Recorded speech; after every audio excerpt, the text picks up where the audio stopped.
So my name is Turia Pitt. I'm from the south coast town of Ulladulla, which is 4 hours south. It's really incredible and really beautiful.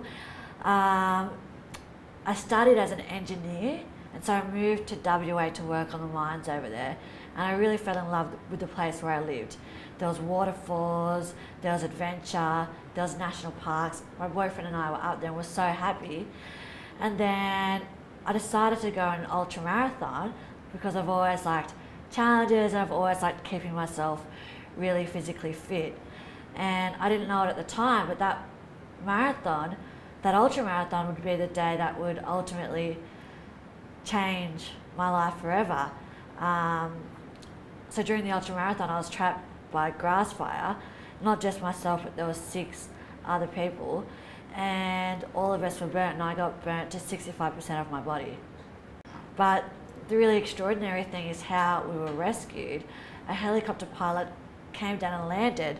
The hill that we were on was like this, and so he landed on just one skid. He risked his life for myself and for all of us other survivors, and whenever I think of that, I get really emotional because it's just so beautiful that a perfect stranger would risk their own life for someone that he doesn't even know. Yeah, that is incredible. Yeah. So out there, when we were thinking about being grateful, I just thought about how much of my life I owe to that helicopter pilot. And I guess it's quite hard for me to revisit that time in my life because it was so painful, emotionally painful, physically painful, mentally tough.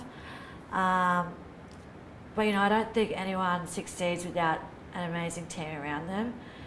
And I've been really blessed to have a really amazing partner and a really amazing mum, as well as all the medical team that were so skilled and so supportive and knew what they were doing. I trusted when they told me that in 4 years' time, I wouldn't know myself.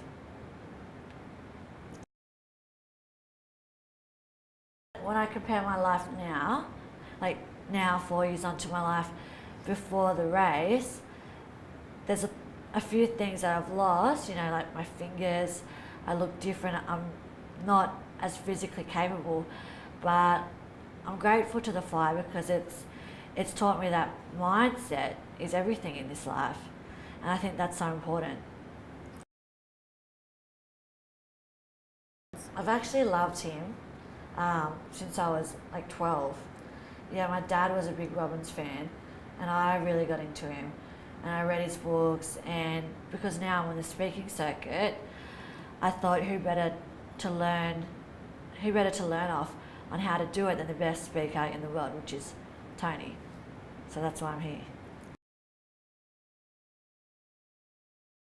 Well, I remember the staff pulled me aside and said, Tony really wants you to do the firewalk.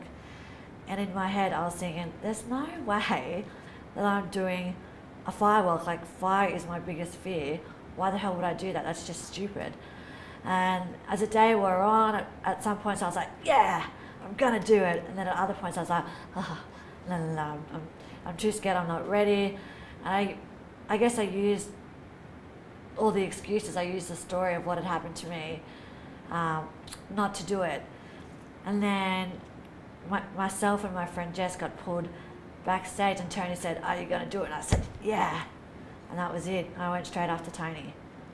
So it was really phenomenal moment.